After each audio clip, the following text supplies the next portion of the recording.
It's going live. We're here. Let's see. With my shadow. That's right. My shadow.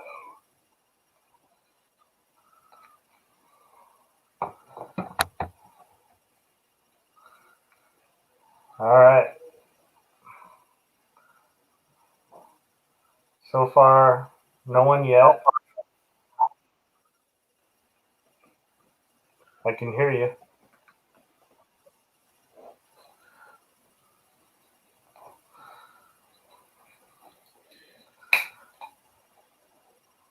Hello. Hello. Hey, Dennis. All right. Good evening. Good evening. Tonight, our friend and host, Mickey Mouse. No, never mind. Wait for a few people. There's Christine's there. Hello. Ah, yes. The regulars. We sound okay? Can you hear everything? I'm sporting my new glasses.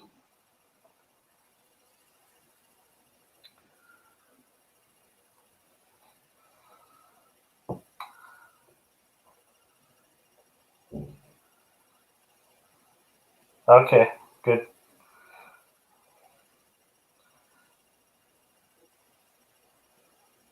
All right. So, what are we going to talk about, Ken? O'Neill for 5 Live. Yeah. One of your lives, finally. Awesome.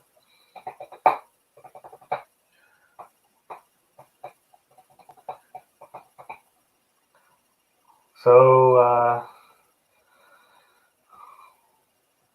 yeah. What were we going to talk about, Ken? I forgot.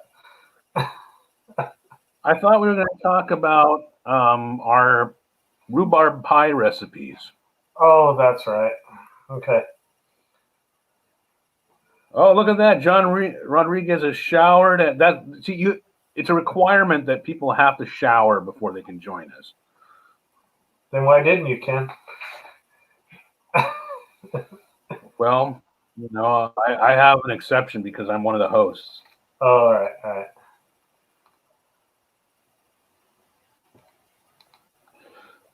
What is the subject for tonight?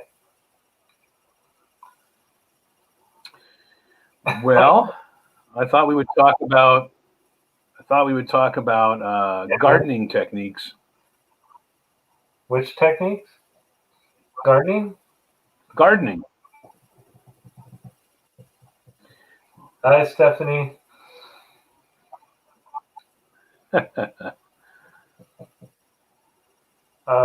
I can't remember because let me look on my phone. What was it?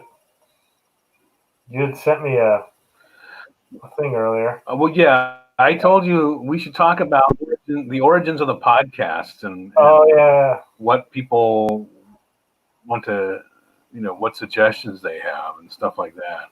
Okay. Anything except for the virus, I'm up for.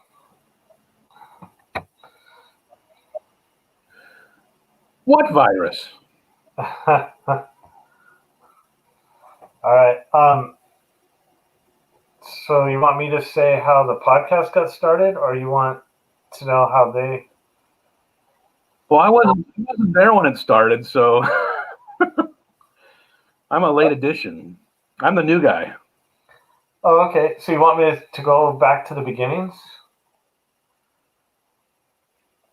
Sure, why not? Okay. They're waiting for something, right?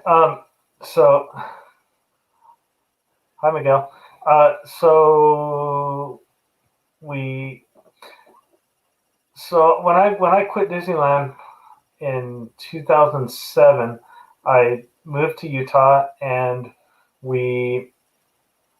I was kind of missing Disneyland in my life, so I started listening to podcasts, and so I was listening to like Wedway Radio, and there was a Walt Disney World one, I can't remember, WDW Radio or something, and with Lou Mangello. So I was listening to those, and I thought I could do something like that. So I became friends with the Wedway Radio guys online, and they asked me to write an article for them on their website. So I started writing a blog for them, and then I just thought I need to make this a podcast form. So I wanted to make it Disneyland history, and along with my stories working at the park, because I started remembering all these great stories. In the meantime, I thought, well, I have to have a co-host.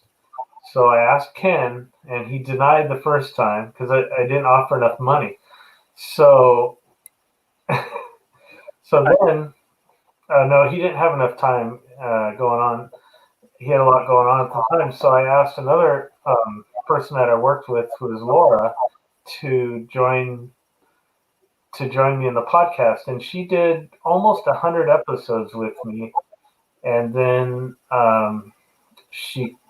it just didn't work out any longer. So I asked Ken, and Ken in the meantime, over those 100 episodes, had been a frequent guest on our show, probably at least a dozen times or more during that 100 shows.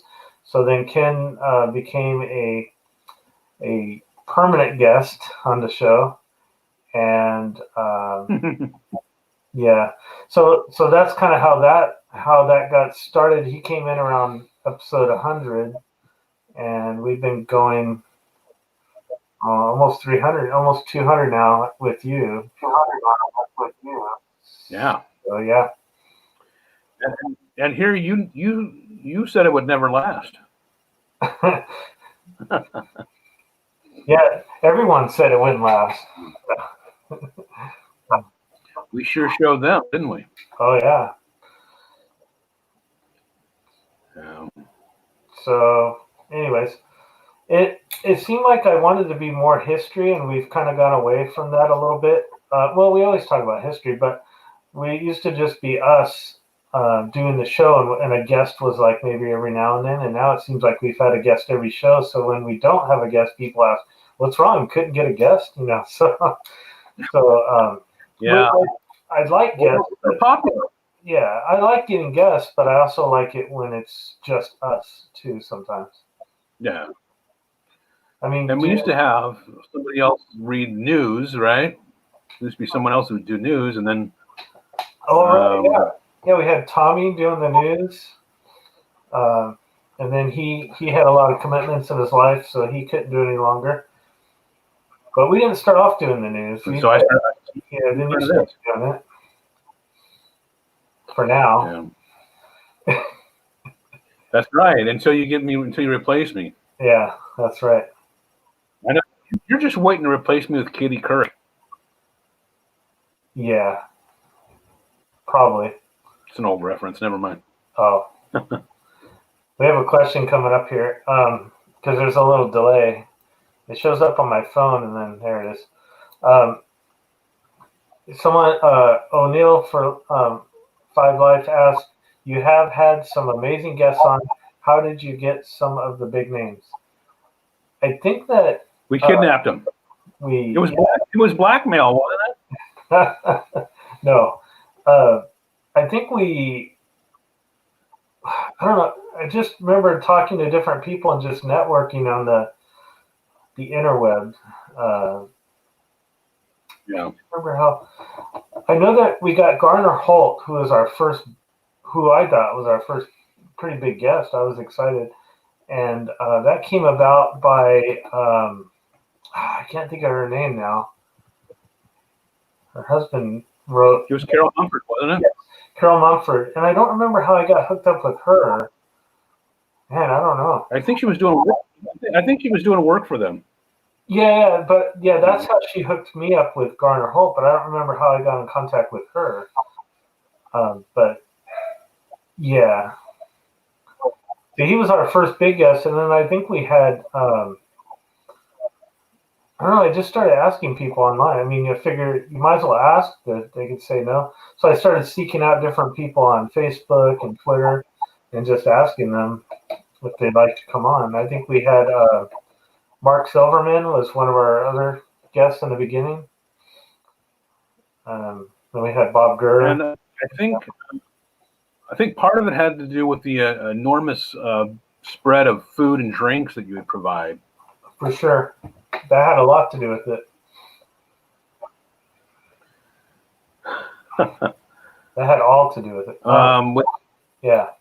With Tony Baxter, I just asked him. You know. Yeah, well, you'd been friends with him. Tony right? and I go. If you know Splash Mountain story, it goes. You know, I've been in contact with him ever since that. That was a long time ago. That was since 1989. So yeah. So that was nice to get him on. Yeah, I can't say enough good things about Tony. So I could go on and on. Yeah. Got to go to his window dedication and all that. You know, he really designed a really awesome house. So yeah, for sure. Someday I'll get. I mean, some of these guys, some of these people like doing the rounds. They'll talk. Some of them have books to promote. You know, who would we like to have that we haven't had yet? Michael Eisner. Yeah, that would be amazing. Paul Pressler, Michael Eisner. Yeah. There's a guy who Cynthia Harris. The guy who took over after Ray Sedejas retired. Now you might remember we've had Ray on the show a bunch of times. Yeah. He was the second guy to ever run Disneyland Custodial, and after he retired, Mike Sweeney took over. Mike Sweeney also went back to the days of Walt Disney and the beginning almost. So we would love to have Mike Sweeney on because he recently retired. We'd like to pick his brains. He actually got assigned to. He was overseeing the custodial stuff when California Adventure was being designed and built. Yeah. So it was like his job to make sure that the restrooms were designed the right way and that there were accommodations for us to be able to do our jobs there. So yeah, very important. Thank you, Pushpin, for your hearty endorsement. Yeah, we have another question coming through here. There. Yeah, David Koenig, right? David Koenig. Yeah. The Godfather. David, yeah, we call him the Godfather because he created the whole genre of books of which we're a part of. But I remember when Mouse Tales, his first big Disney-related book, Mouse Tales, came out. I gave him a few stories, I think for Mouse Tales 2. I think it was called More Mouse Tales or something. But I told him I was going to hold back because I might want to write a book of my own someday. And many, many years later, that happened. I'm also quoted in his book about lawsuits. I'm in there a couple times. Because you were sued? The what? Nothing. Oh, because I was sued? Yeah. No, well, I had to go testify in Disney's defense for a lawsuit once. Right. Which was interesting. Which was something that was kind of often, right? I mean, that was somewhat often for custodial. Is that right? Custodial might get called because of everything that we would witness, and because somebody might be suing about, I slipped on a spill here, so they want to know. Disney's defenders want to know, their defense attorneys want to know, what the likelihood of that sort of thing is. Do I remember what lawsuit? I don't remember the name of it. There was a woman who, she was visiting, I think from Canada. and I think they had watched Fantasmic, and basically it was park closing time, and her like husband and kid were at the shooting arcade in Frontierland, and she's videotaping them, right? With an act, because back then you actually had a camera in your hand that you would hold, not you wouldn't use your phone. And she backed off of the boardwalk there, which is it's a few inches off of the concrete, and she twisted her ankle. And Disney offered her, I guess Disney offered her like a couple of $1,000s for her troubles, and she said no. I think she wanted 10,000 thing. Her attorney dropped out of the case because it really wasn't worth it for him. So she came. You have to, part of the, if you read the fine print when you buy tickets or anything, part of it is that you're going to, if you're going to sue Disneyland, you're going to end up in court in Orange County because Disney doesn't have to send their personnel everywhere. So she had to come to back to Orange County to go off her case. And when I'm up on the stand, I'm the son of an attorney, so I couldn't believe she was presenting her. And it was very hard for me to keep a straight face. I think I managed to do it though. And then the jury ended up ruling for Disney. She got nothing. So she could have had a couple of thousand, and she ended up with nothing. So, yeah. And I think it's actually, when I was describing the case to David Koenig, he actually he knew the name of the case because he of course had looked up all those for his book. Hey, there's Win. Hey, Win. Hey, Win. Did you ever interact with backstage trades, mechanical, phone operators, plumbers, etc.? You seldom hear their stories. I may be the only one that find that sort of thing interesting. Yeah, I mean, every now and then, if we needed something like in a restroom, right, with a plumber or You're making a mainline backup, right? Oh yeah. A mainline backup in the restrooms. We would call plumbing. Something might break in the area, like wooden railing might break, and then we would normally put a trash can in front of it so that people wouldn't mess with it, and then we would call the office and have them call facilities. Right. O'Neill Five Life says, besides the big name guests, what have been some of your favorite episodes? Maybe the ones that were the funniest to record. My favorites were the ones that we thought we recorded that we didn't. Yeah, those were very funny though. Funny to me. Yeah. I've been on this channel, on our YouTube channel that we're on right now. I've been uploading versions of the episodes on as a YouTube as a video, but it's just audio. But I have been putting up some of the ones that I think are like highlight. Some of our better ones, some of our bigger guests, and more interesting. Not that the others weren't, but just some of the ones we've mentioned already tonight, and more. We've had some custodians on our show, like Vince, and he has a million stories and that are funny. And I have one of the episodes that he was on there with. So you could check those out. But Pete Renaday on, Rolly Crump. We had just Mark Silverman, like I mentioned. He's a lot of fun to talk to. There was one time we have a couple of guys from another podcast, and we thought we finished the episode, and then we're like, all right, well that's it, and then we just kept like talking for like another hour or whatever. And I think you were recording it, and you put in like a record scratch, and you just kept it going. That was pretty fun.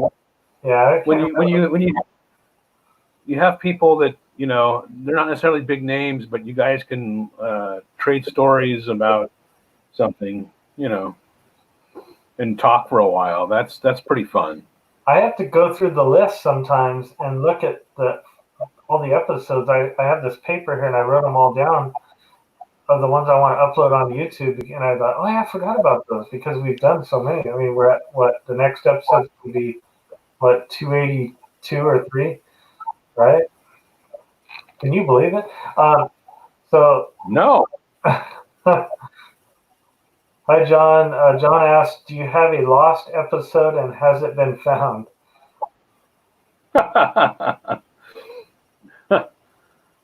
I I don't remember if I uploaded how many are uploaded on YouTube. I don't, or I'm sorry, for the podcast on iTunes. But I think that episode 1 is not up there. It was like a test that Laura and I did, and it didn't turn out very great.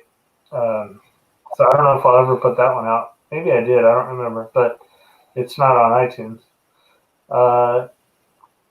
Near O'Neill's. Oh, hey, PDXer. Hello. O'Neill says, near 300 episodes, not surprised you have trouble remembering. Yeah, exactly. We're old. Yeah, that too. What are do you have any suggestions for any guests? Or any, not, it could be a guest or a subject or something you want us to talk about in a future episode. We'd love to hear your ideas. But I think that, I have a list of, there's still a few attractions we haven't done yet. We haven't talked about the trains. We haven't talked about Pirates of the Caribbean history. What about Midgetopia? Yeah, we haven't talked about Utopia at all. To make your car go, press your foot down on the pedal. To stop, take your foot off the pedal. And then there's some I want to redo that I want to go back that you weren't around for, Ken. That I did with Laura that I'd like to redo with you sometime too. So the bathroom of the future. The what? The bathroom of the future. Yeah, I did that with Matt from Wedway Radio.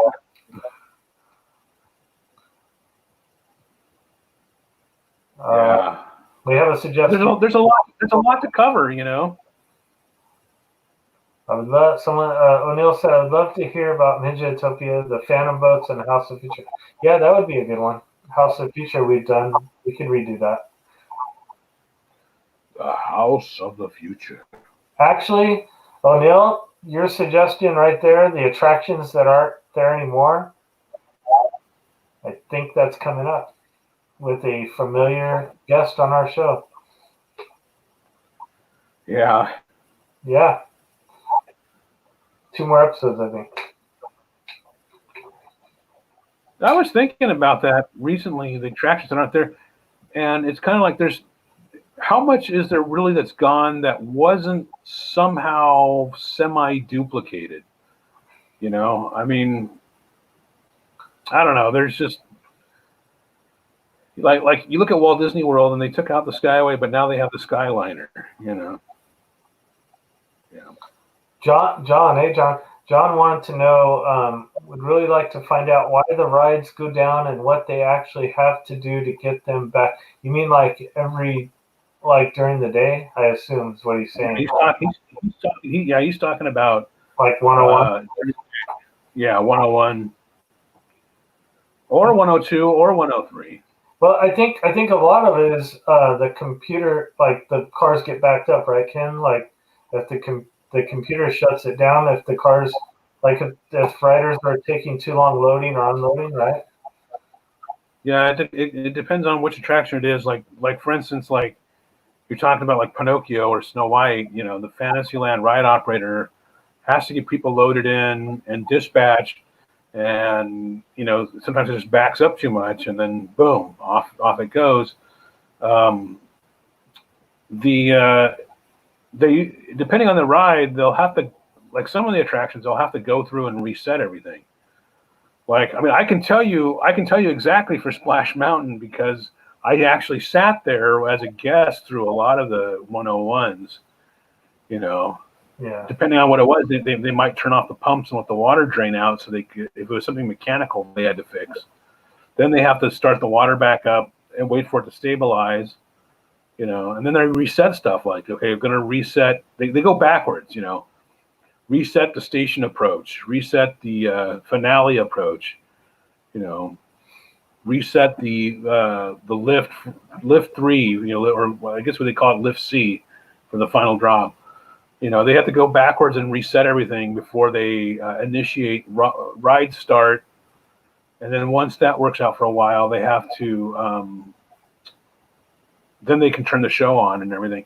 So it just depends on the attraction. We could talk about that and like some of the reasons it goes down and some of the, sometimes it's somebody drops something, Yeah. I remember on one of my visits to Disney World, they were preparing to shut down Space Mountain to look. They said one of the mechanics was there, and my mother asked, "Hey, why are you guys shutting it down?" Because obviously it didn't break down. We rode through it. We got off the ride. He goes, "Oh, somebody dropped their camcorder, so we're gonna sweep it up and give it back to them."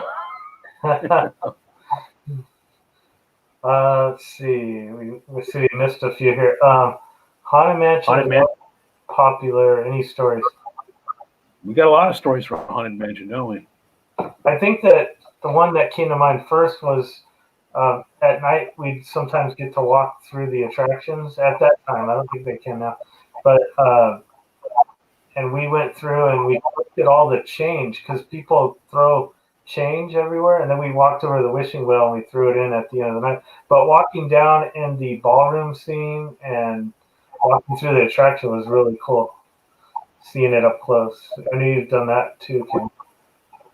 There was a time they used to let us, if they wanted us to sweep up something in the ride, they used to like let us go in there while it was operating. They just wouldn't load. They wouldn't load a bunch of doom buggies. They would just hold them at the station. They would hold the people in the station, and we could go sweep through while the ride was operating. You can never do that now. Remember, have you ever walked down the staircase? The staircase there, where the doom buggy from the unload, load to the load. Yeah, that's crazy. They would never do that now. We could compare trash can designs. Yes. It's kind of hard to do on a podcast, though. Yeah. Maybe we can put pictures of all those in the next book. Let's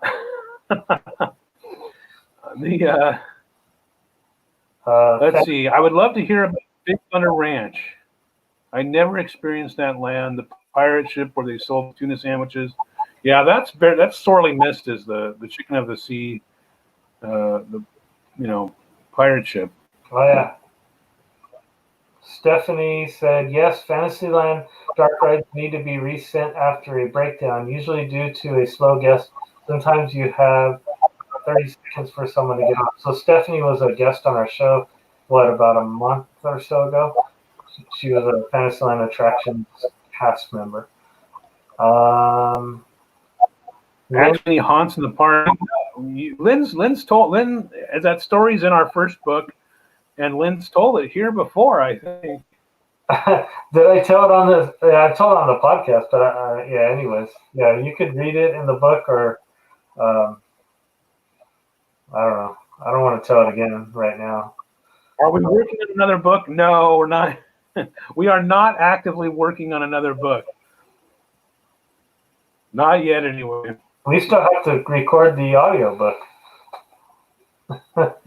We have to we have to record the book, the second audio book.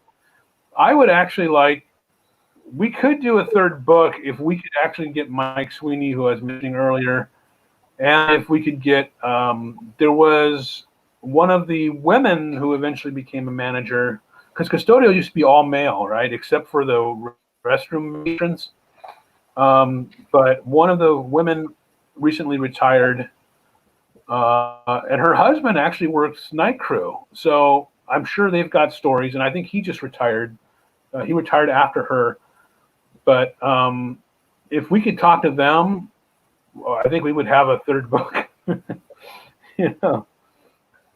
Eric, hey Eric, he said, "Hey guys, thanks for all the great content. Curious if you ever been a guest in Club 33. I think we both have at one point, right? I've been twice. Twice. I've been once. Um, I I like to tell the story too because one of the times I went, uh, I got to take my girlfriend, and we were guests of my ex-fiance and her husband, his parents actually. So I have a picture where we're sitting there. I'm sitting there in Club 33 with my girlfriend, my ex-fiance. You know, yeah. So that was interesting. Yeah. But yeah, I've got to be a guest twice in Club 33. But we used to go through there all the time for restrooms. Yeah, clean the restrooms. And sometimes, if it was open, I would just try to be as inconspicuous as possible.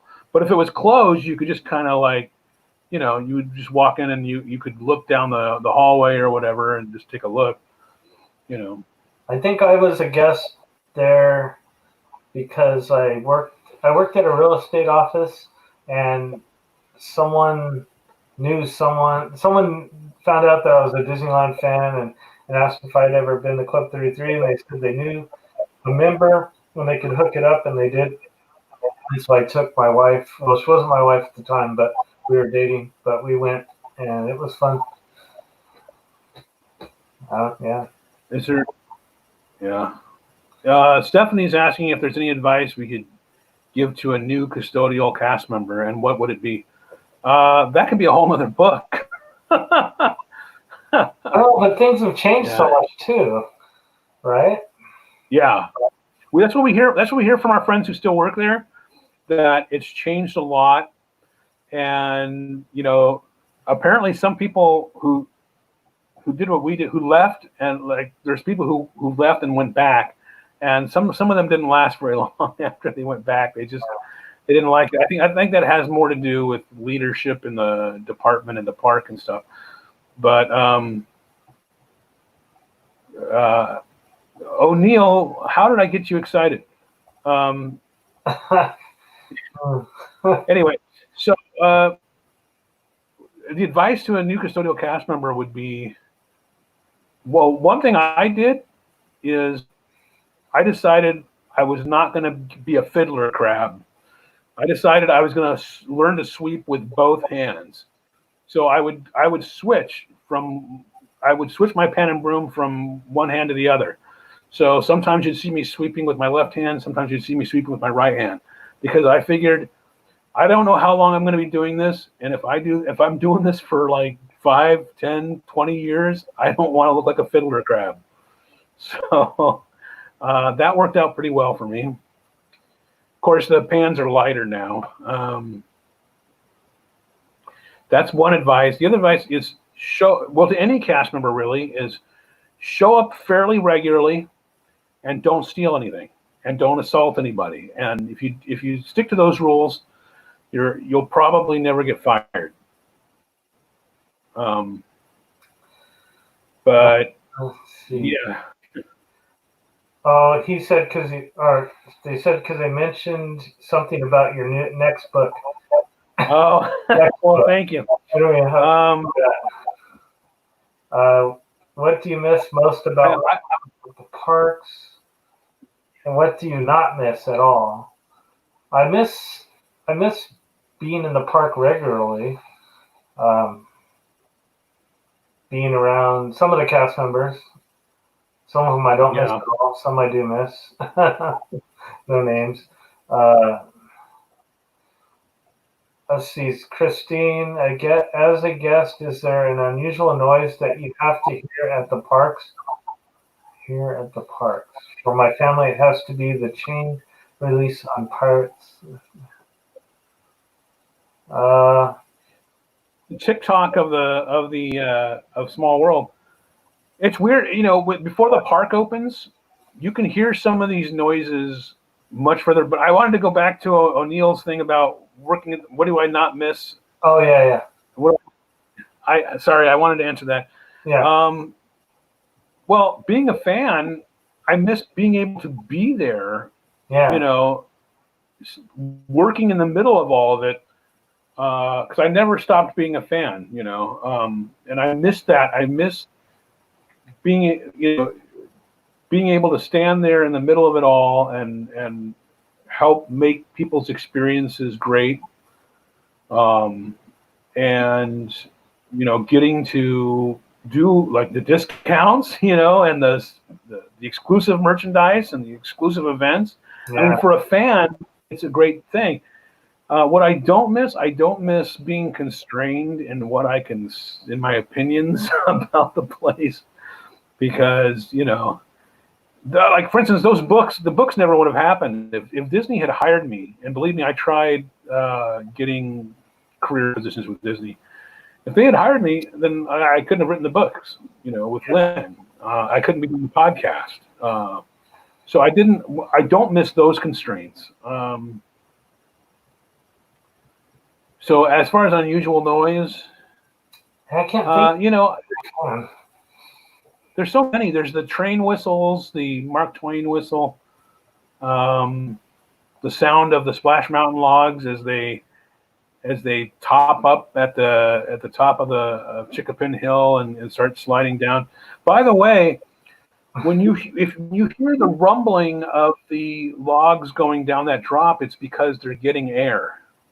That's why it's rumbling. What is your least Oh, and attraction? The one you would remove and would never miss? Oh, Small World. well, if they remove Small World, you realize there'll never be world peace then. You know. Least favorite? I don't know. I'm not a fan of Astro Orbiter. I don't like heights. I don't like spinning. Yeah, that's an easy one for me too. I don't know. I find value in all. I mean, I don't. I've ridden Astro Orbiter like once in my life, but visually, it's something to look at, though. I mean, I don't know. I guess I don't care much about Astro Blasters. And my kids, really? you know, well enough. You don't like that? It's all right. Yeah. What the PDXer had mentioned the moves that sweepers do between the legs and everything. Yeah, there were various tricks we could do. If we had the right broom, we could actually make the broom stand on its own. Yeah. That was pretty cool. Tricks like that, you know. But there was we would learn tricks like there were a bunch of little tricks we would learn that, like if we had a drinking fountain that was backed up, we would look for a drink cup in the trash, like unsmashed drink cup, and we use it as a plunger. Yeah. And 9 times out of 10 it would work. How about the getting the gum off the ground with a map because of the tech? That was a good trick. Yeah. The maps are made out of the right material for getting the gum off the ground. Yeah. So sometimes we would play hockey with little objects, you know, bat them back and forth to each other. Yeah. I have a question coming up here. Where can I find the high restricted fund? Did you put them up to that? No, I didn't. Anywhere, really. I think it's on iTunes, Stitcher. I don't know if it's on Stitcher, but I know it's on iTunes or Apple Podcasts. Or you could just search on Google and there's some kind of a link there. When asked, do you think that the fear of litigation has diminished the charm and fantasy in the park?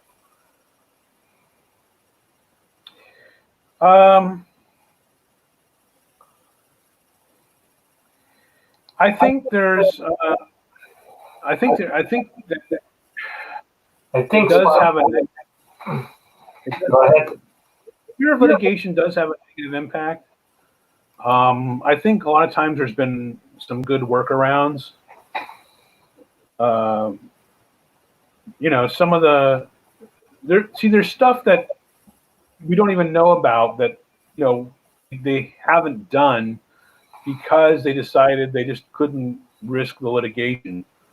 So there's a bunch of stuff we don't even know about. It took a while to get the Indiana Jones system to the point where they were willing to go with it, because there was some fear. When you're basically putting a motion simulator on a moving vehicle, and that just comes up with all sorts of problems. So, yeah. I don't like, I don't like all the extreme safety measures that have kind of like, I don't know, they theme the gates well enough, I guess, on the attractions. The gates are themed well enough that it's not such a problem. Stephanie asked, if there's one former attraction in the park that you could bring back, what would it be?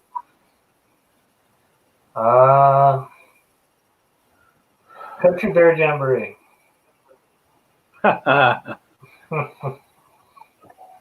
Yeah, that's a good one. Country Bear Show is a good one. What about you, Ken? I don't know. I kind of wish that the Carousel Progress was there, but I've only ever seen it in Florida. So, yeah. But O'Neill, we shouldn't skip over O'Neill's other question. Are you in contact with any current sweepers? Yes. If so, how are they holding up during this time? Yeah, we're in touch with a bunch, and it's not easy to, you don't know what's going to happen. I think there might be cast members who go and get other jobs. Of course, where do you do that? The supermarkets are hiring, Amazon. There's certain places that are hiring, but so many people are out of work. Yeah.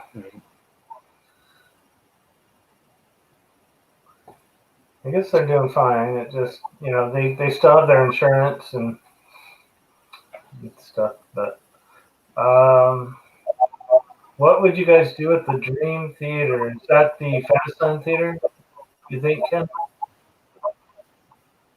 Which is the Dream Theater, O'Neill?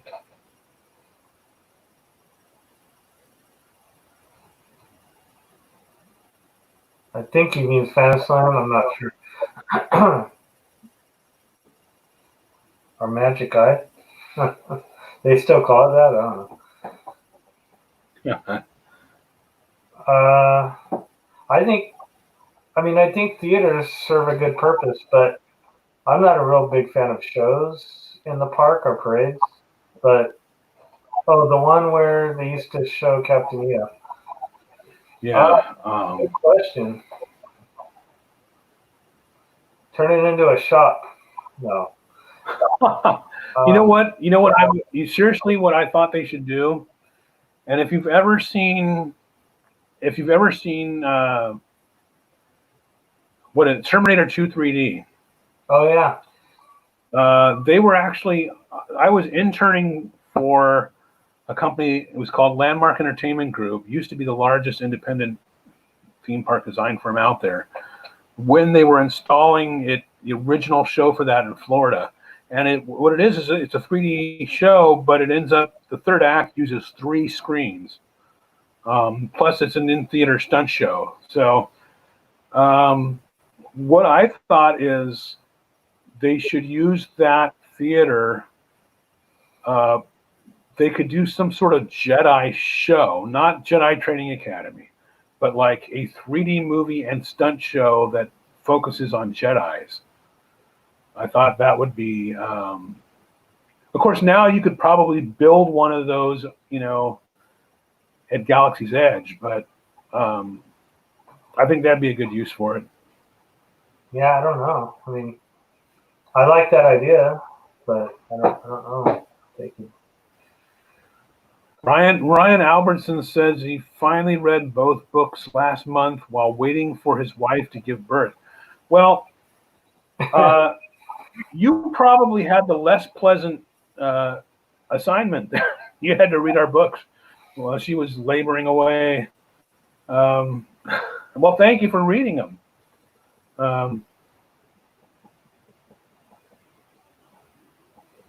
Yeah, T2 3D was a good show. I actually, like I said, I interned for the company that put that together. I mean, they obviously worked with Jim Cameron on it, but I had long known one of the principal guys on that, even before I long before I went to even intern. A guy named Adam Bezark. He's got his own company called the Bezark Company, but he's done work for Disney. I think he worked on the Pirates at Shanghai, but he's done work for Disney and Universal and all that. So yeah, T2 3D was a really good show, really good. The Country Bears Jedi Academy would be an awesome show.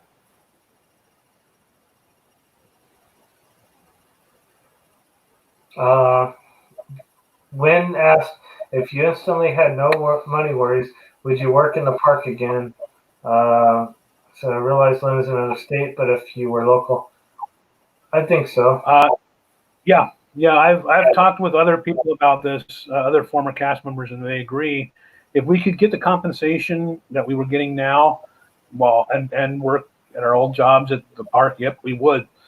Of course, now it's a little bit different right now with when you start thinking about pandemics and just how. I mean, I long thought before about what kind of risk it was there when you're coming in contact with people all over the world. Now it's a reality. Our immune system was built up. Our immune system built. Plus, it was exercise. It was exercise. Yeah. You got paid to exercise, and you got paid to give people a good time. And I, now the work I do, I'm most of the time I'm sitting at a desk, so I don't get the exercise, and it shows. Let's see. Ryan said, "Birth of my first son made me cry less than the chapter about the people you worked with who died." Wow. Oh, Ryan, I'm sorry. Yeah. Ryan, you sound like a softie like me. It's hard, I mean, they're real people. Real people who, some get old and die, some get into accidents. There was one guy at California Adventure who there's actually, Basic Cable sensationalizes everything, and there's a show that actually talks about murders and stuff like that. And there was a guy at DCA Custodio who got murdered by his wife, and very brutally, she killed their kids too. And real people, and so real things happen to them. And it's as sad as the rest of life. Everybody, we're not immune to the realities of life. Eric said, "What did you guys think about the People Mover, and do you ever see it coming back in another version?" I would love to see it come back as another version, and I miss that type of attraction where you can just sit and enjoy the park, kind of like the train, right? You can sit and enjoy the park. I always say it would be cool if they could do it from Tomorrowland to Galaxy's Edge, some kind of a People Mover. I really liked the People Mover. If you look at if you follow me on Twitter, Kenversations, that's with an S. Kenversations on Twitter.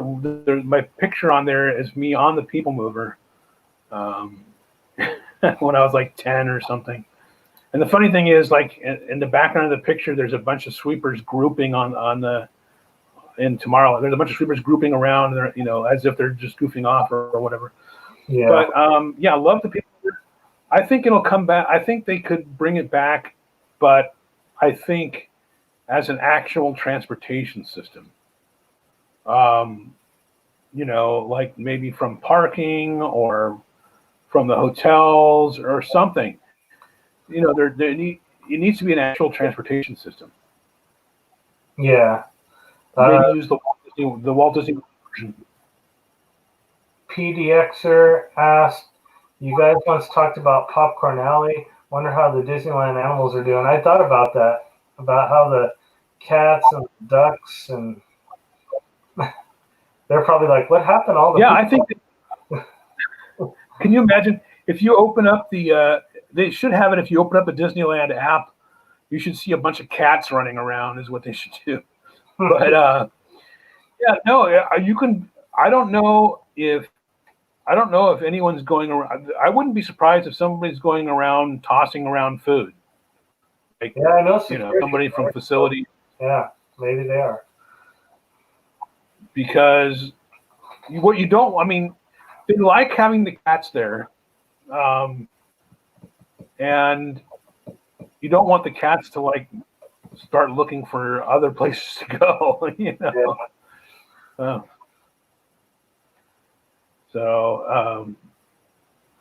Yeah, because you think about it, there's a lot of food that gets tossed around. Popcorn, French fries, all kinds of food gets tossed around.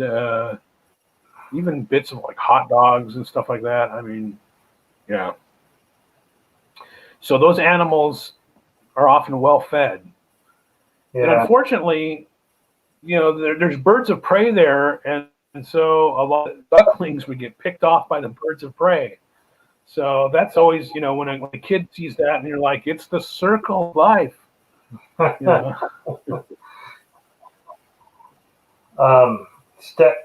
see. Yeah. Stephanie said she's heard they're taking good care of the cats. Well, that's good. Bon Island asked a question, Ken. Yeah, were any Disneyland rides inspired by Knott's rides? Partially. At least partially. Splash Mountain, right? Well, I mean, kind of. I mean, yeah. It's funny. There's pictures out there of the Timber Mountain log ride at Knott's on opening day, and you can see Tony Baxter in the picture. It's pretty funny. But if you remember the waiting area for the Calico mine train at Knott's, and you compare it to the waiting area for Thunder Mountain, it's got all the same element, waterfall, moving water. You go under these, it's weird. It's like if you had gotten drunk and went through the Calico mine train, the waiting area, and wrote down what was in the waiting area, you could come up with Thunder Mountain's waiting area. So there is some inspiration there.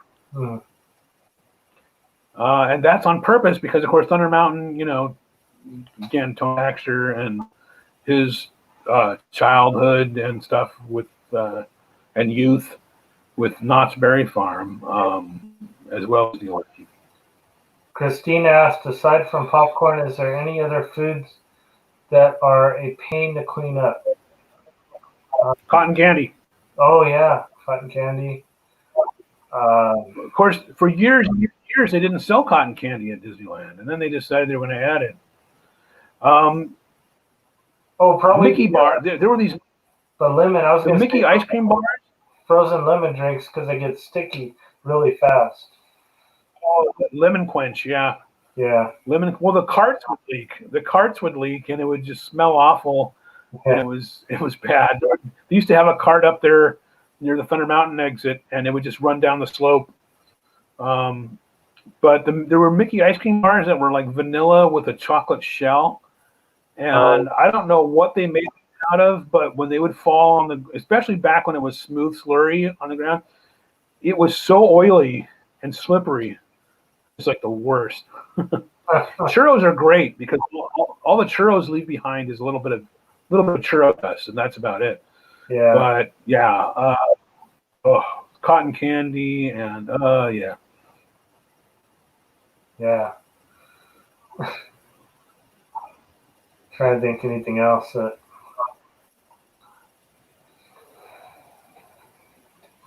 They used to sell magic. It's not something you would eat, but they used to sell in the magic shop.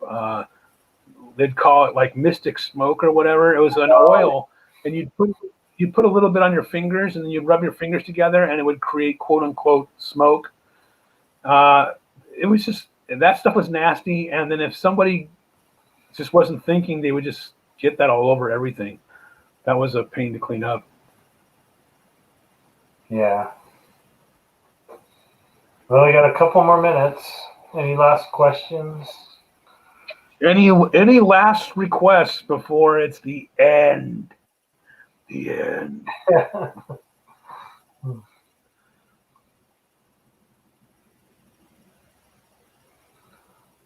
Yeah, I don't know. I think that we're going to try to do these.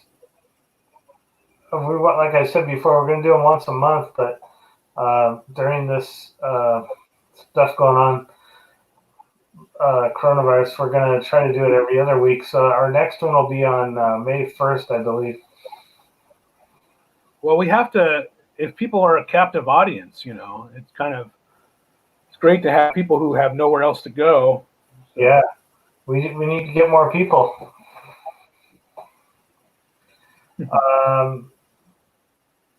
Any last requests? We got about a minute or two left. Yeah. Well, I want to say, if you haven't, get the books. There's 2 of them. Clean the Kingdom Insider Tales of Keeping Walt Stream Spotless, and Clean the Kingdom Night, Day, Past and Present. And those are both on Kindle. They're in paperback. I don't know if Amazon's back to selling paperbacks yet. They stopped for a bit. They are. And books are okay. You can get our shirts on the website too. If you go to thesweepspot.com, you click through their shirts and mugs and stuff like that.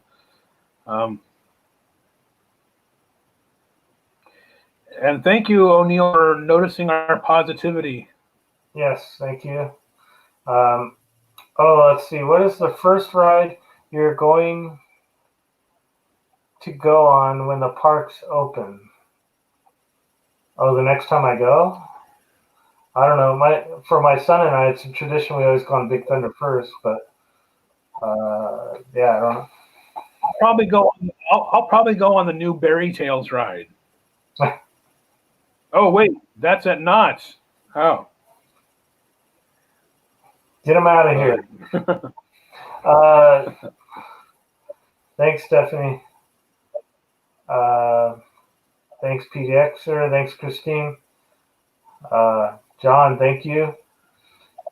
Yeah, we're recording another podcast next Friday. Thanks, Eric.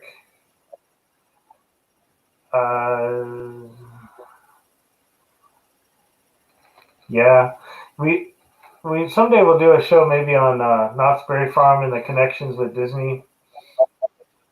That would be good. That would be a good one.